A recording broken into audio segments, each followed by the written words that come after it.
The strength of the ancestors is here. I still can't explain why my brain believes blue aliens underwater more than real actors swimming in million-dollar CGI oceans. Avatar doesn't just look realistic, it feels real, and that difference has nothing to do with budget, graphics, or polish.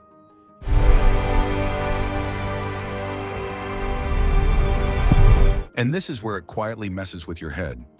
Take the underwater rise in The Little Mermaid and put it next to Avatar, The Way of Water. Same idea, same motion. Characters moving upward through water. But the reaction, completely different. One feels solid, heavy, believable. The other feels off. Not wrong enough to name, just wrong enough to feel. Your brain doesn't analyze polygons or render quality. It just decides instantly, real or fake. Feeling beats realism every time. Now here's the part people love to argue about. Budget. The Little Mermaid cost around $379.8 million. Avatar 2, about $460 million. That $80 million gap didn't doom Disney's visuals. Because here's the twist. Avatar is actually more animated, more CG, more artificial by design. And yet it feels alive. So clearly, money wasn't the problem. This is where modern cinema runs into a wall. In one frame, you're watching a real actress on wires. In the other, completely digital blue people. And somehow, you trust the blue people more. That shouldn't happen. But it does. Avatar actually has more in common with the 1989 animated Little Mermaid than the 2023 remake. One embraces being created. The other pretends it's real while fighting its own artificiality. That's the deeper issue. It's not bad CGI. It's uncertain. Films today don't commit. They want realism without respecting reality. And when a movie doesn't believe in its own world, the audience never will. Have you noticed that feeling too?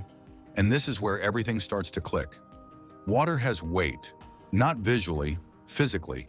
Anyone who's ever tried to run or even turn around underwater knows this instantly.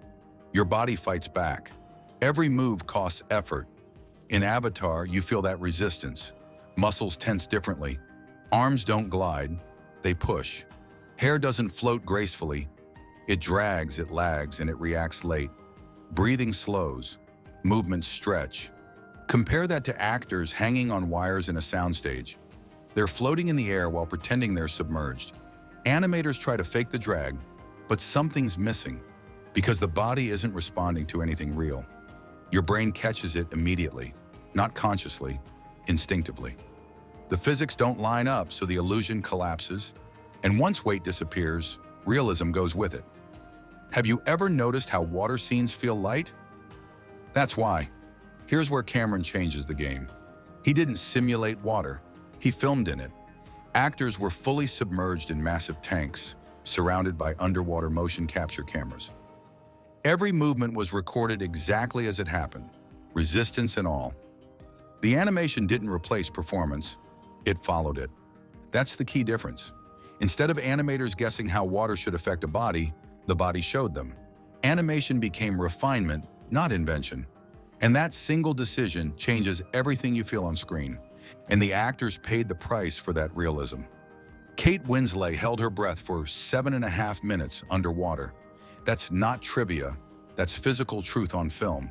Sigourney Weaver, at 73, trained for hours daily just to move naturally underwater. No shortcuts, no fakery. That exhaustion, that strain, that loss of comfort, it's all captured. Real effort leaves fingerprints, and the camera records every one of them. Film theorist Andre Bazin had a word for this.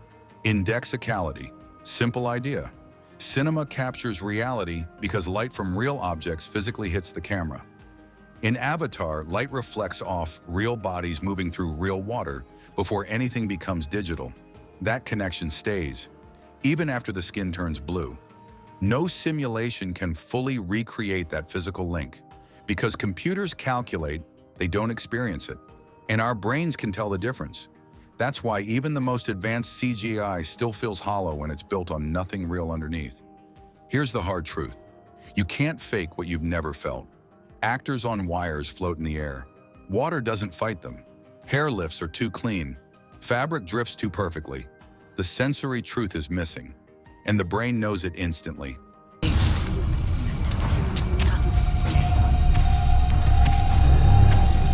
And here's something modern CGI keeps forgetting.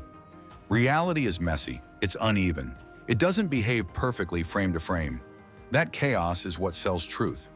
When visuals are overpolished, too smooth, or too symmetrical, your brain flags them instantly. Fake. Something's wrong.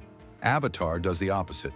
Frames are crowded, water behaves unpredictably, light scatters unevenly, backgrounds live on their own instead of sitting quietly behind actors.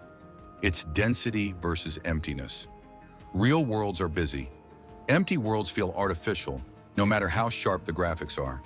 Film theorist Laura Marks calls this haptic visuality. You're not just seeing the image, you're feeling it. Texture, pressure, movement. Avatar activates memory and sensation, making vision behave like touch instead of observation. Look at Navi's skin. Light passes through it. Ears glow, fingers soften. You sense blood beneath the surface. That translucence makes them feel alive, not rendered. And then there's the small stuff your brain never forgives. Watch Took underwater. Her face subtly warps. Cheeks expand. Features bend just slightly. That's refraction, light bending as it moves between air and water. It's real physics, not a stylistic choice. And it matters because we've all seen it before, even if we never named it. When films ignore this, something feels off. When they get it right, the illusion locks in. Your brain relaxes. This world follows the same rules as yours, and belief becomes automatic. And this is where color quietly makes or breaks belief. The Metkaina have lighter skin, softer tones, and ripple-like patterns. Not because it looks cool, but because it fits water. Light turquoise blends with reefs. Movement camouflages with waves. Forest Navi stays deeper blue because that's what survives in shadow and foliage. It's biology, not aesthetics. Now compare that to Aquaman, neon greens, acid purples, toxic oranges, colors you rarely see in nature. It feels like a video game HUD exploded underwater. Your brain knows those hues don't belong in living ecosystems, so the illusion cracks. Avatar earns its beauty by obeying nature. That's why every shade feels right, even on another planet.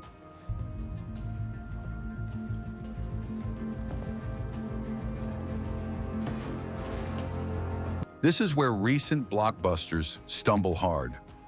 Look at Ant-Man. Characters stand in front of blurred, abstract backgrounds. That blur isn't artistic, it's masking, hiding unfinished environments, weak textures, and space. Actors perform like they're still on a soundstage because they are. The environment doesn't push back. No wind, no weight, no resistance. Even in the quantum realm, they move like Earth still applies. And when the world doesn't affect the actor, the performance never convinces you they're somewhere else. This is why Cameron insists on total performance. Physical, emotional, facial, everything captured together. Actors aren't pretending to react to a world. Their bodies feel it, even if it's imagined. That reaction sells the moment before animation ever touches it. The children! And none of this happens fast. Avatar took 13 years because Cameron refused shortcuts. No rushing shots, no fixing everything in post. The pipeline was built carefully, step by step. Compare that to modern VFX burnout culture, endless revisions, impossible deadlines, and exhausted artists. You can't create wonder under panic. Cameron understood that patience isn't optional. It's the cost of belief, and every frame shows that discipline. Avatar feels real because it was built on patience, physical truth, and sensory immersion. Cameron doesn't ask us to admire Pandora. He invites us to live there. When cinema respects physics, biology, performance, and perception, belief comes naturally. That's why we trust blue aliens more than real actors in fake worlds.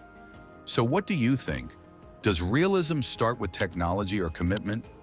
Drop your take in the comments, and if this hits, like and subscribe.